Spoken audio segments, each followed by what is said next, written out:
What's up, guys? We are back. Change of show. I was actually talking to Justin about it. Hearing Kirk in the show or hearing what the change of the YouTube, plans of the YouTube going forward. It seems like there's other people that are more interested in the gambling aspect overall, taking it to another level, different sports, different that. I'm happy to chime in here and there whenever I need to. And Kirk said it's something that's mine. I'm willing to give that up. I was talking to Justin, and it seems like most of the feedback I get anyway is about the stories at the end. So what we came up with was I'm going to do this show locked up with Kingpin Pete. Whenever a story comes to mind, because people ask me questions, DMs in real life, all the other stuff, and then I'm like, oh my god, I never told that story, and then I go tell them the story. I'm like, oh my god, that'd be a great story. So at least I'm going to try at least twice a month, every 2 weeks, kind of the goal. Just release a short video, 10, 15 minutes telling a story. Am I going to maybe tell a story you've already heard before if you've listened to every episode that I've done? Yeah, probably. I give speeches, I've done other stuff. I can't remember who I've told what story to who and when.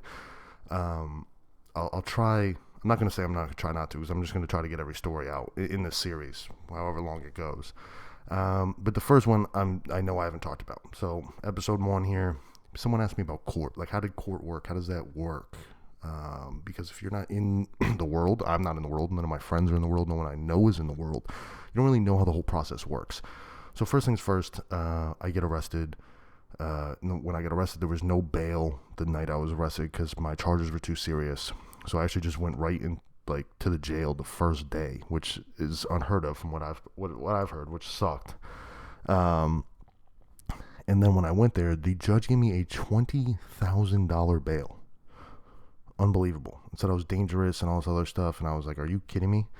But what I didn't know about bail back then, and what I've learned, and what I feel like a lot of people now don't know, is that when you have that amount, say it's $500, $250, $1,000, $20,000, $1 million, like the shooter recently in Minnesota or whatever, $100,000, mine's $20,000, right? Whenever you pay it, the day that you get sentenced, you get all the money back. You know what I mean? So sometimes people don't want to post $1,000 bail, $2,000 bail because they'll never get the money back, or you have to wait until the person actually gets sentenced to get the money back. So I was, when I got bailed out, I was bailed out for about 8 or 9 months. So then the money was returned, and luckily for me, my parents do not have $20,000. That is an insane amount of money just to have. Luckily, I have an uncle, that owns multiple businesses, and he came through and he helped me out. And he had the money, and he got all the money returned to him. He didn't lose a dollar out of it.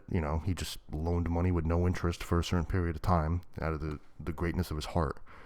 So I'm very lucky about that. But then the whole entire actual process. So once you do actually get sentenced, you go into that back room.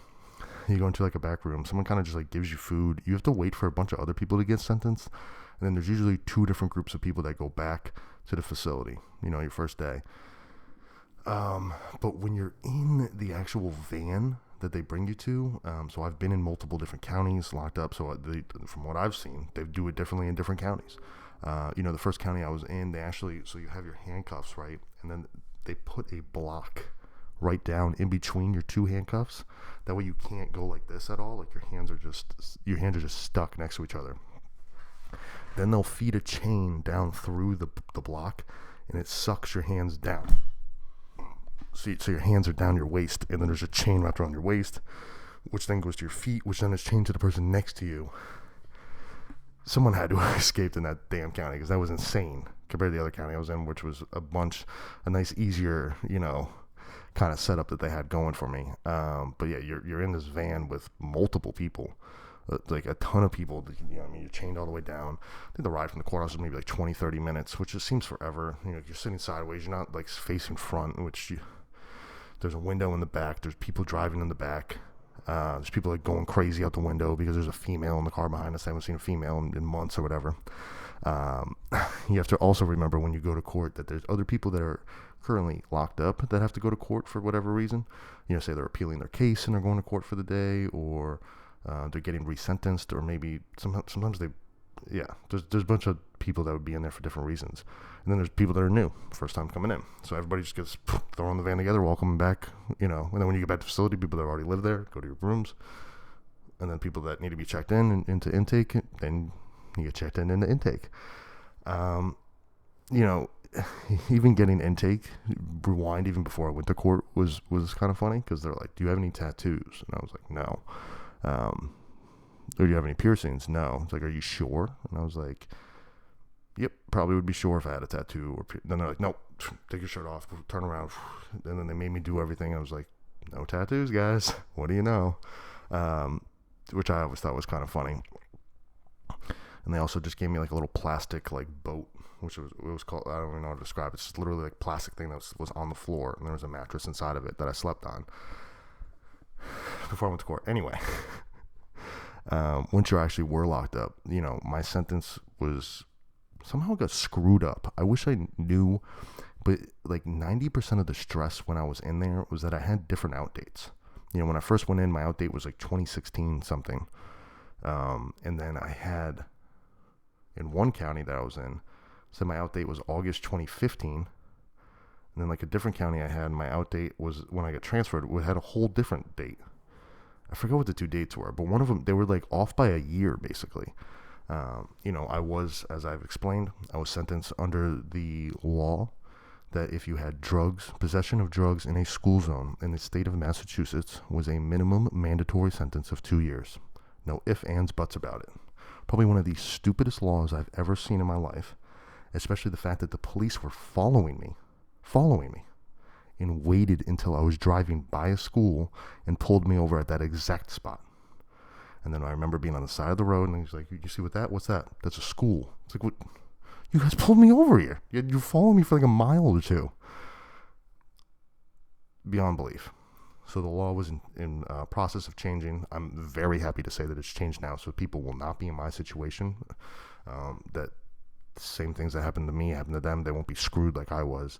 So the law was in the middle of changing at the time, where if it was non-violent, then you could get parole on it. You know, you could get released early. It wasn't technically mandatory if it wasn't violent. And now the law is when you're sentenced, like you have to have a gun on you, or it has to be violence that is happening, maybe without a gun, in a school zone, along with the drugs, to get the 2 years minimum mandatory.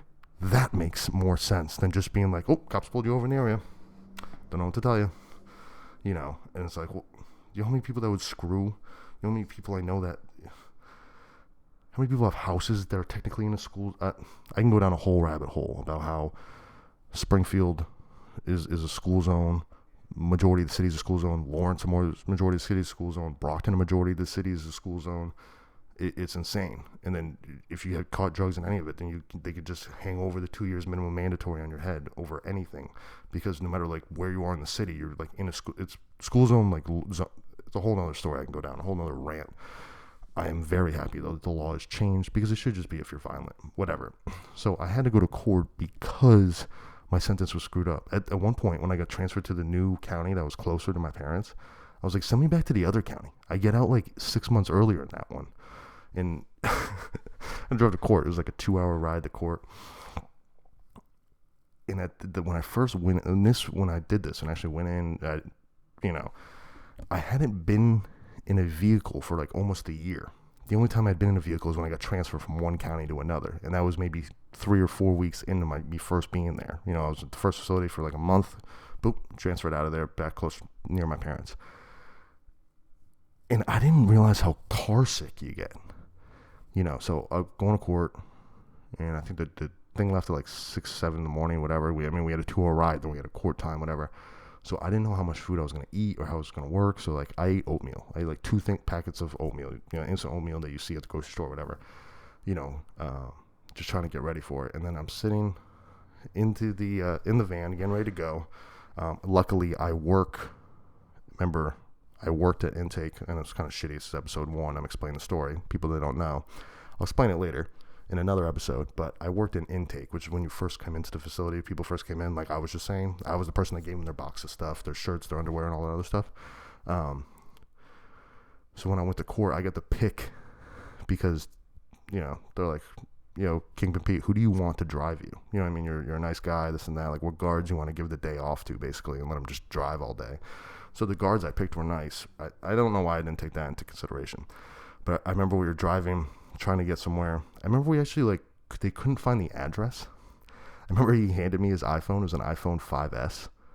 I think at that when I was locked up, I don't know the newest iPhone was 3G or 3GS or like 4. I was like, whoa, the 5S was a nice phone at the time. And I remember trying to help them with directions and this and that, but just being in the back of that car for hours, I started to get so car sick because I had not been in a car for almost a year. And not only that, I got to the courthouse just because the courts are fucked, everything's fucked, everything absolutely is fucked. Get to the courthouse, and then the judge, I forgot what happened or what. I was at the courthouse for less than like 3 minutes, and then I had to get back in that car, which I'm like feeling dizzy, like oh my god, drive right back.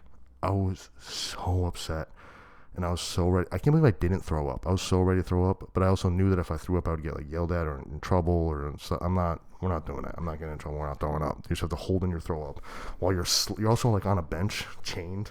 So you're just sliding left, sliding right. If they're taking hard turns, like usually on the Mass Pike they aren't, but you're like, you know what I mean? It's not like you're in a seat. It's not even like you're like facing backwards, and you're just sliding left and right all around. Funny thing about being in the court that one day though was that they, wherever you pulled up, then you had to go get into an elevator that took you to like the floor where all the inmates are. Usually like they're in big groups. It's like one giant cell. It's like a holding cell. Usually it's in the basement of a lot of places.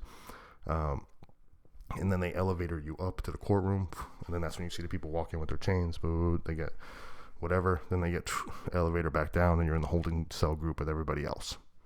Pretty simple. And then the new people just kind of like stay up top. That's why everybody's kind of separated. They know had a head count for everybody. But for some reason, I don't even know how this happened. So the elevator had 2 doors on the elevator in the courtroom. If anybody were ever in a courtroom, you'll see the elevators 2 doors. And I somehow got into the elevator and the elevator opened. And it was my mother and my aunt that were going to court that day. Drove the 2 hours, whatever, to go see me in court. That we were there for 3 minutes for. And they opened up and my mom was hysterically crying. Now remember, at this time, I'm in medium security. The only way I can contact her is on the phone through the fucking glass. You know what I mean? I haven't touched her. I haven't seen, like, it's been like a year. And she had just had like surgery, and on her like neck, I think. She had like a huge neck brace on. I had like chained down. And then she like asked and they like said like, of course, luckily me, I picked the 2 guards that I wanted to drive me. So they were cool. They asked if I can give me a hug. So like I leaned in, obviously chained. I can't give the hug. She gives a hug. Give a hug to my aunt. Can say hi. I'll never forget that because that was pretty special to be able to just to see her and like touch her, before minimum security and I got the better visits, but definitely an interesting time. I can't believe I've been talking for 12 minutes right now. I don't even know what I've been talking about. Just talking, but that's kind of how court went. How court ended up getting resolved is that like the judge was like, your sentence should be the same no matter what county you're in. But they don't always have people that will push the envelope like I push the envelope. Like, hey, the computer system wrong. Hey, this is wrong. This is wrong because of this. I saved paperwork. I highlighted stuff. I would show like this person said this, that person said this, and be able to kind of like, I don't know, spin them in a circle in a kind of way, because then they're like, oh, he is right. Like everything he said is right. Like those are facts. Yep, per the law, this and that, and then he said this. And I don't know if someone didn't update something in the computer system.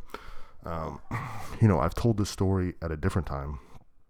My computer date all forever was just permanently stuck at August 2015, and then magically, I remember, and I was like, it says August 2015, but I know that I'm supposed to get out August 2014. I know it, and then it was never would be changed, and all this court stuff and all this other stuff, and I remember it was like January or February.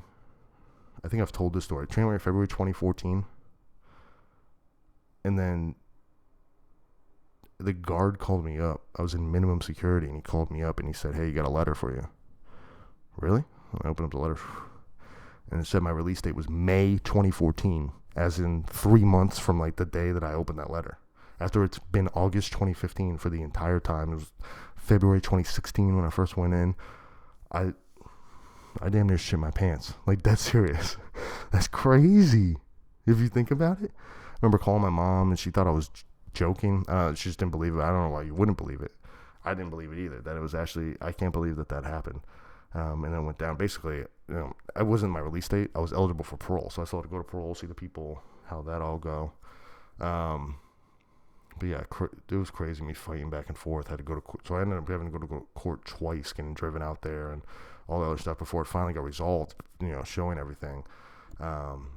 I'm glad I got bailed out and I wasn't going. I've seen people, especially when I worked in the intake, with people going back and forth, in and out of court all the time. You know what I mean? And having to get moved for this, get transferred for that, like motion for this, that, because I went to court like a bunch of times after once I was bailed out, like maybe 4 or 5 times before I got sentenced, but at least I was driving my own car and not having to like be there, bopping around in the cell and all that other stuff.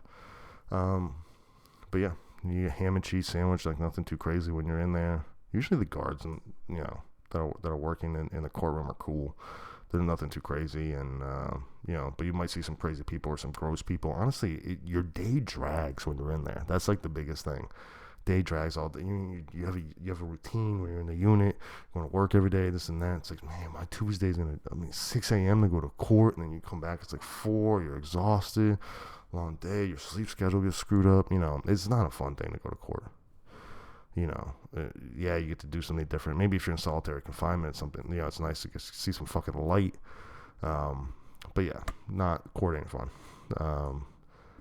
And I'll never forget getting that fucking car sick in my life. And I don't think I've ever gotten car sick like that before. But I've also never not been in a car for a year. All right, guys. Message me if you want to question about something else, but welcome to the show.